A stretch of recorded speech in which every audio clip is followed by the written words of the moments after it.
Hey everybody, Invisiblekatana here doing my spoiler discussion for Baby Driver. Of course, if you guys don't want any spoilers, I did do a spoiler-free review, so I'll put a link in the description for that.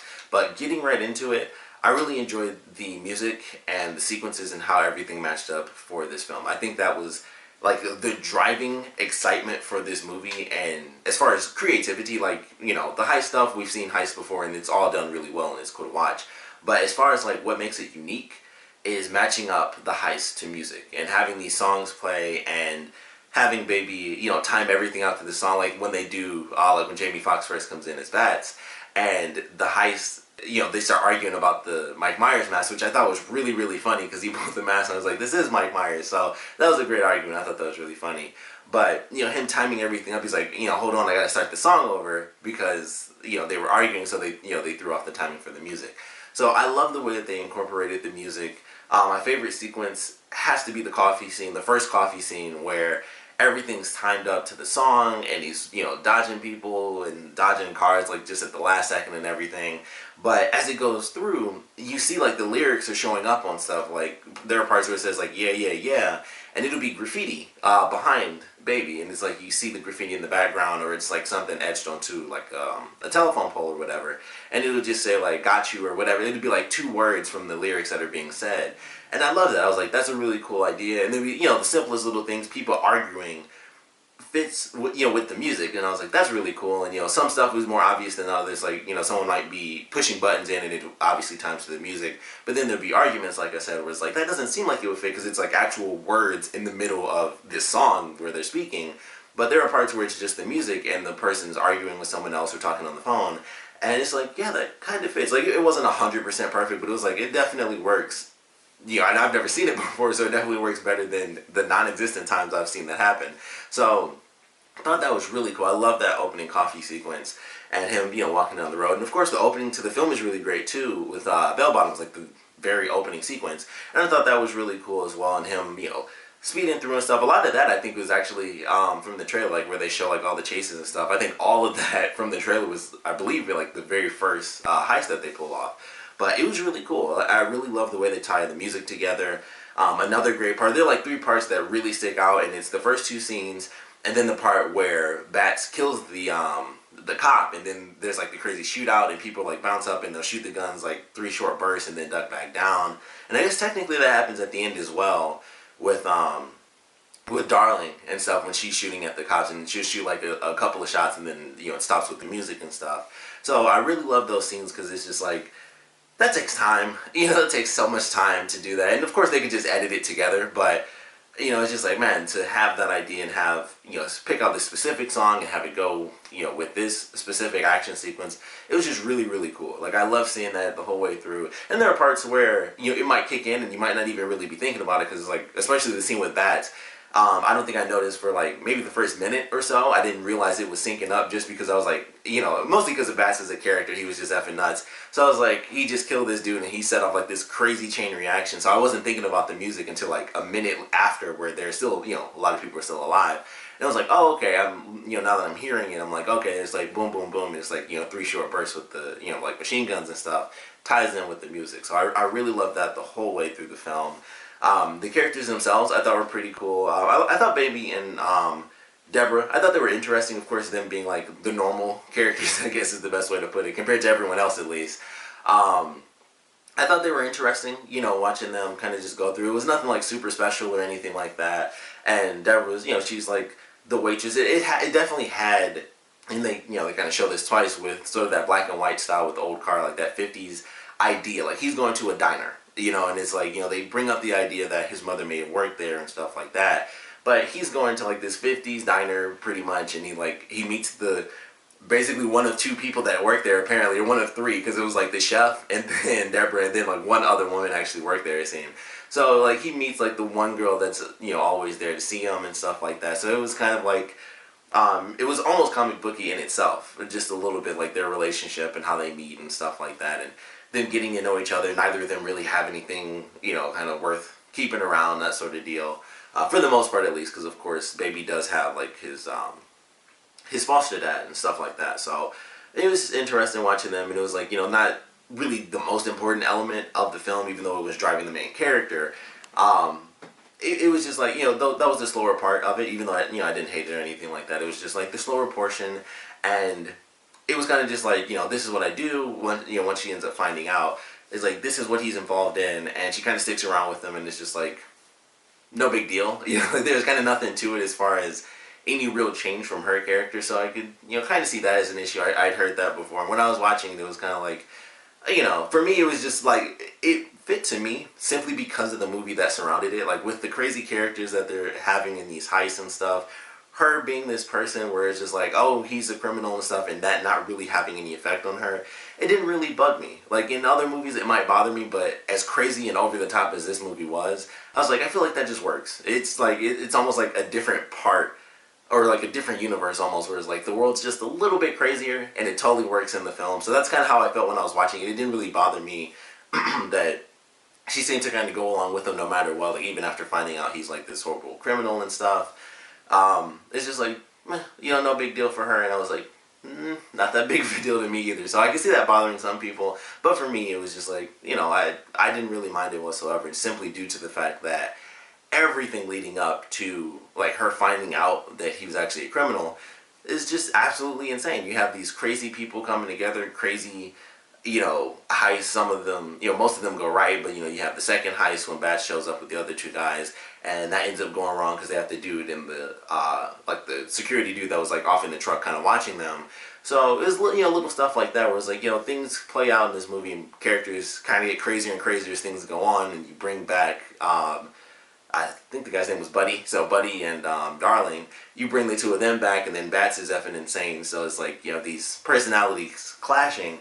It's just like, yeah, it fits. Her not having like the most intense dramatic reveal or dramatic, sort of tension with him. I didn't really mind it. I felt like it fit for this type of film because everything was just insane. Like, everybody's always bothering Baby. Like, there's always someone, like two of the people, in the movie, like Bats, and then, I can't even remember his name, but John Bernthal's character was like, if you never see me again, then that means I'm dead, and we never see him again.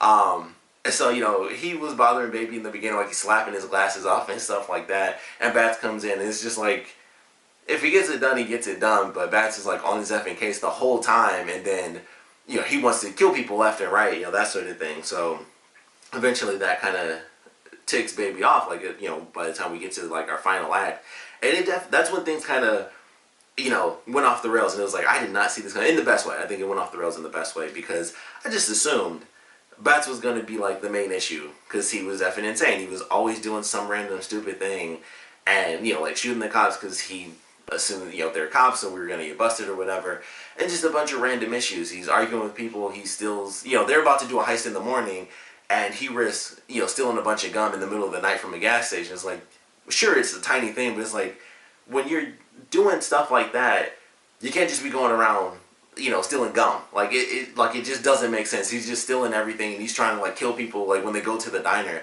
it's just like, at some point, it's just dumb. Like, he's just an idiot. Whereas, like, he just wants to kill everybody. It's like, you don't think anyone's going to find out that it's you with, the world we live in, cameras and all that stuff. And he's just stealing everything and shooting everybody. I had to assume that it was going to be him, when it came down to it. Something would happen, maybe Buddy and Darling would get killed off, some other different way. But ultimately, it came down to the end where, they're doing the heist and everything, and things just get crazy. Like, they see him, Baby sees Bats, like, shoot the cop or whatever, the security guard, and he's freaking out, and is like, man, I've been trying to kind of save people the whole movie, and that was like the one time he actually failed, and it was like, a completely innocent person compared to them, doing like the gun deal or whatever. So that was, kind of when it set things off, and he just drives forward and he kills them, and then things just get super crazy because it's like, you have Buddy and Darling, and they were kind of cool, and that's what I liked about their characters. Like, they were totally fine with Baby. It's like, whatever, he gets the job done. They were kind of like Kevin Spacey's character, where it's like, he does what he needs to do. Who gives a crap why he does it or how he does it? They were always telling people, like, just leave him alone, like, let him do his thing. And then it was just natural progression. Like, even when Baby was trying to leave in the middle of the night, and Buddy was the one that stopped him, he was like, I knew I had to worry about Bats, but now I got to worry about you too. But he wasn't like super mad at him, and then he got madder when they found out about the tapes and stuff. And it was like, it was a logical progression. Like, they were kind of super cool with Baby, and then it was like, okay, this is starting to seem weird. You got all these effing tapes. And then, of course, he totally screws up the heist and they could get killed, which ultimately they do. And I just love the way that that played out, where it's like, it all comes together, and this works perfectly because they do it early on in the film, where the last person left alive to take on Baby is another driver, because they reference that when Bats is kind of effing with him or whatever, and they start talking. It's like, you know, you never had like a lucky song or whatever, and they talk about, I think the song is called Brighton Rock by Queen. And I was like, that's super cool. And it's like, you know, yeah, I used to be a driver and, you know, just kind of hit the road and have like my, you know, my big song or whatever. And then that's what it comes down to at the end, with him being the last person alive trying to, you know, chase down Baby because he got Darling killed. I was like, that's a really cool way to, you know, kind of bring that back. It's like, yeah, you know, I used to do a little driving before, and now he does more of the heist stuff. And it was great. It was like, you know, he was able to kind of follow him. For the most part, of course, Baby was a bit better than him. But it made sense, and, you know, he brings the song back and everything. It's like, you know, here it is. So they both, you know, he plays the song that they both, you know, had in common, and then they're both the drivers at the end. And I was like, that's a great way to do that. It's a great way to tie that in. It was just a little bit of dialogue where it's like, yeah, I used to, you know, do driving in the past, and now I'm kind of like the gunman, and, you know, you're the driver because you're so good. So I love the way that that played out, and, you know, it just brings a simple little thing, another really simple thing, actually. Baby flipping through the channels, that being a reference to like Shaun of the Dead. The second thing that played where I forgot exactly what the guy said, but he said something like, are you sure this is the thing or whatever. That's actually like the original idea that Edgar Wright had for Baby Driver before it became like Baby Driver. You can find it on YouTube, I'm pretty sure. I forgot the name of it and everything, but when I saw that clip I was like, oh, I recognize that, you know, because I'd seen like thumbnails. I haven't watched it yet, but I'd seen like clips of it, and like as soon as I saw that guy's face I was like, oh, that's cool. He threw in a reference to like the old video he made that basically was the first version of Baby Driver. It's like a little short film, of course, but I thought that was awesome.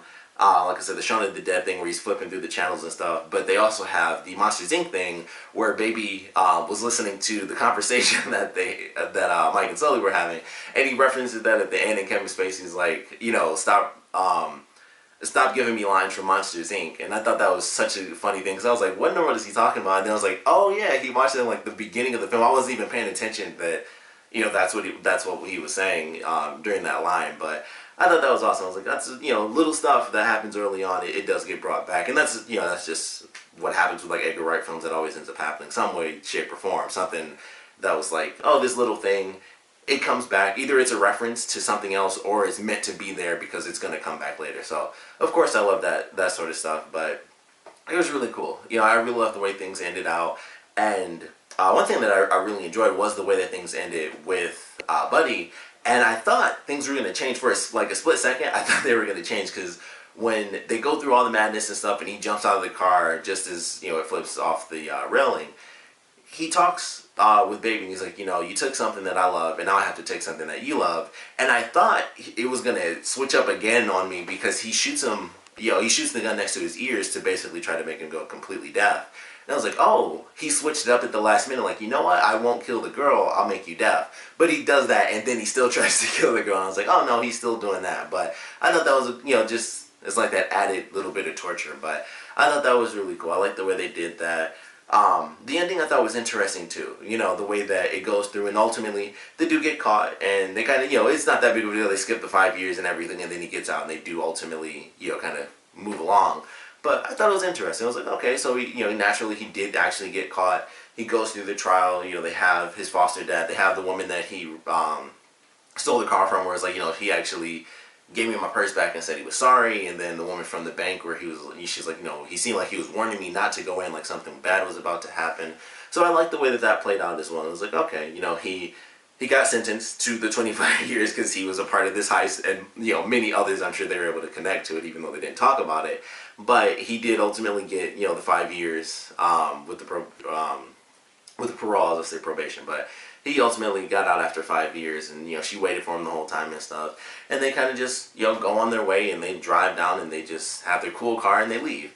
And I thought that was pretty cool. You know, I like the way that it ended, and it was just like that simple sort of ending where it ultimately works out. I heard that there was some other stuff where it was like pseudo-ambiguous, because apparently there was like a rainbow behind them, but it was like a super saturated rainbow. It didn't look real or anything, so it was supposed to be like this kind of ambiguous thing where maybe it was him reading the note and that's what he was thinking of, and it didn't actually happen.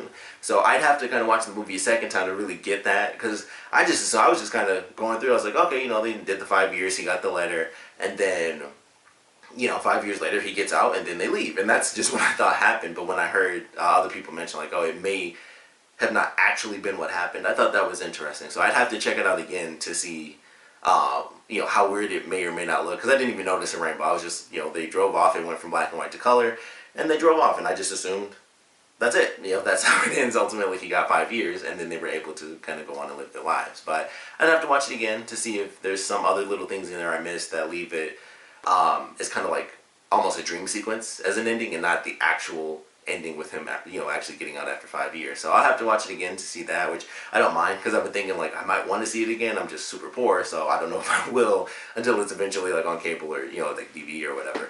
But really enjoyed this film. Love the music, love the characters, just love all the madness. Like, you going into that final act, I really had a great time with it. Things just kept going back and forth, and it's just like, all right, how is this gonna play out? You know, even the stuff with Kevin Spacey changed up, like with him actually helping Baby and Deborah, where it's like, you know, he wasn't gonna help him, just like, you know, get out of here. And then he saw Deborah and was like, basically like, you brought the girl here, and it was like, fine, whatever, and he actually helped him out.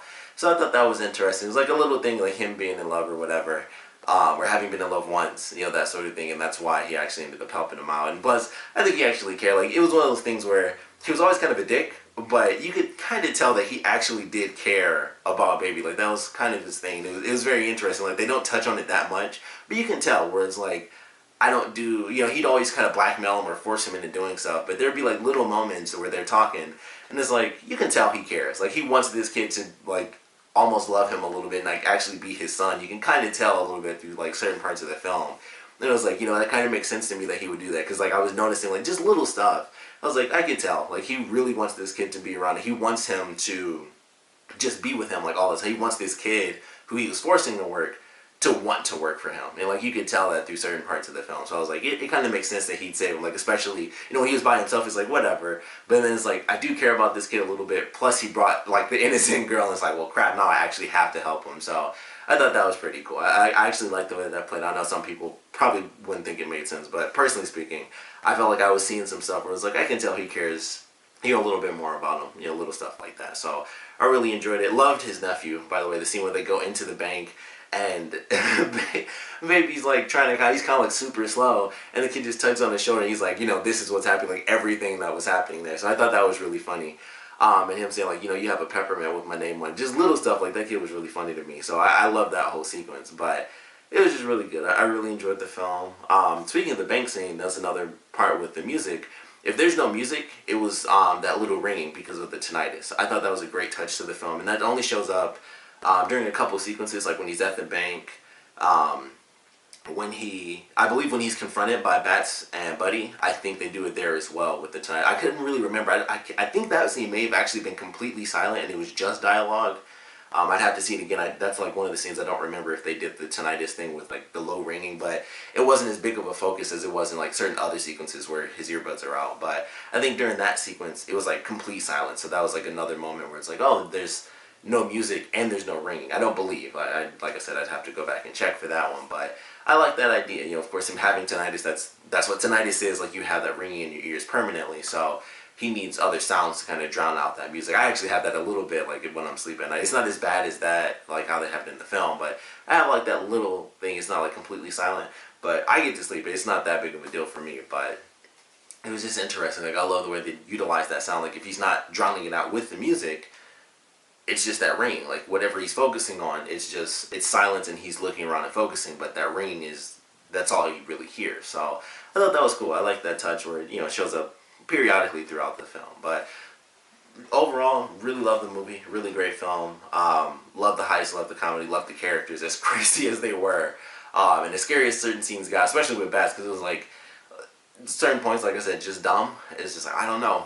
Who knows what's going to happen with this dude. So I loved it for that. Like, him showing up and him just basically adding tension where otherwise it would have been perfectly fine. But it was just 100%, like, it was 3 times the tension with him just being around. It's like, who knows what he's going to do? Who knows who he might shoot or rob or whatever. It's just like every single thing is him, ended with him shooting somebody. Like, does every story end with you know, with somebody dying? It's like, pretty much. Like, this story definitely did, with multiple people dying. So it was just interesting. Like, a really good film, of course. We'd love to know what you guys thought about it, so please put your comments down in the comment section below. Let me know your favorite parts about it, your least favorite parts about it. And I definitely want to know, as far as like ranking Edgar Wright films, things like that, where would you put this? For me, I would have to put, let's see.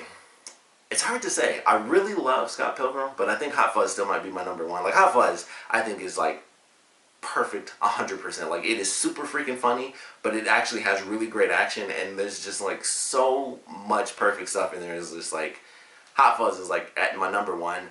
Scott Pilgrim might be my number two, and then I would probably go Shaun of the Dead and then World's End. It's hard to say. Like, World's End really got me with the way that movie actually does end. I was like, huh, I didn't see that coming. It was kind of like with this one, where it was like, I did not go as I expected. There were some things that happened in that movie where I was just like, different, very different. So I'd probably go, yeah, I guess I'd probably still go Shaun of the Dead and then The World's End, and then probably go Baby Driver at the bottom. Even though it's still great, like, I know I put it at the very bottom, but I don't know, there's just other things I really love. Plus, you gotta admit, Simon Pegg and Nick Frost, like, that duo is just, like, always great. So, hard to not have any of those movies above Baby Driver, whereas, especially with it being, like, just all new people, even if it, it's actors you know, of course, but just that duo is just, like, it's always up there. And World's End has a lot of other actors that I like, too, so there's a lot to it. But still a great film, even if I do put it at the bottom. Still love it. It's still a great film. I highly recommend you see it, even though this is my spoiler thing and it's not for recommending. You've probably seen it. Hopefully you've seen it. If not, still check it out. Even with all the spoilers, still a movie worth seeing. Like, this is the type of thing where you can tell the whole story and it's like, I heard it, but once you see it and you really hear it, that's where you get the true experience. Like, this whole movie, like me actually spoiling it, still worth seeing. Still worth truly experiencing, because it's just that good. You can have the whole thing spoiled and it's still worth seeing, for the first time. So, really love the movie. Like I said, of course, would love to know what you guys thought about it. So please put your comments down in the comment section below. And of course, thanks for watching.